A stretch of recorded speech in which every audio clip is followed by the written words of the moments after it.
Hello friends, welcome to food magic Bangla. আজকের পর্বে নিয়ে এসেছি সাবেকি চিকেনের রেসিপি।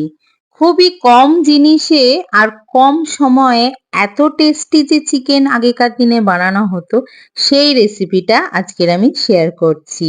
যেহেতু সাবেকি চিকেন, তাই রান্নাটা আমি সর্ষের তেলে করছি।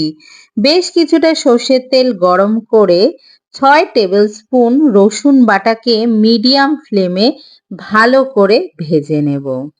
রসুন বাটাটা ভালো করে যখন ভাজা হয়ে যাবে, তখন এর মধ্যে আমি 3টে বড় সাইজের পেঁয়াজ বাটা দিয়ে দিচ্ছি আর একটু টাইম নিয়ে পেঁয়াজটাকে লাল লাল করে ভেজে নিয়েছি।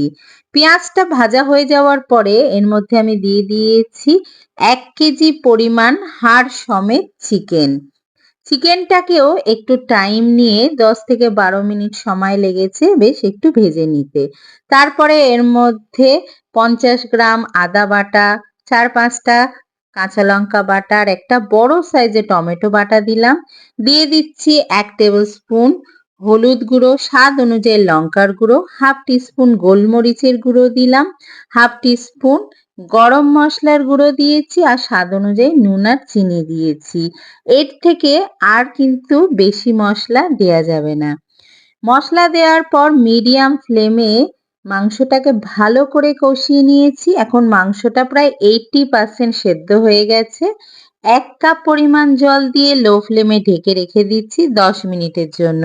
কারণ এই মাংসে বেশি গ্রেভি কিন্তু হবে না। লো ফ্লেমে 10 মিনিট রাখার পরে নামিয়ে গরম গরম ভাতের সাথে পরিবেশন করেছি সাবেকি চিকেন। এটা রুটি পরোটার সাথেও খুবই ভালো লাগে। আশা করছি আমার আজকের এই সহজ সাবেকি চিকেনের রেসিপিটা আপনাদের ভালো লেগেছে। ভালো লাগলে চ্যানেলটিকে সাবস্ক্রাইব করবেন। দেখা হবে পরের রেসিপির সাথে। ধন্যবাদ।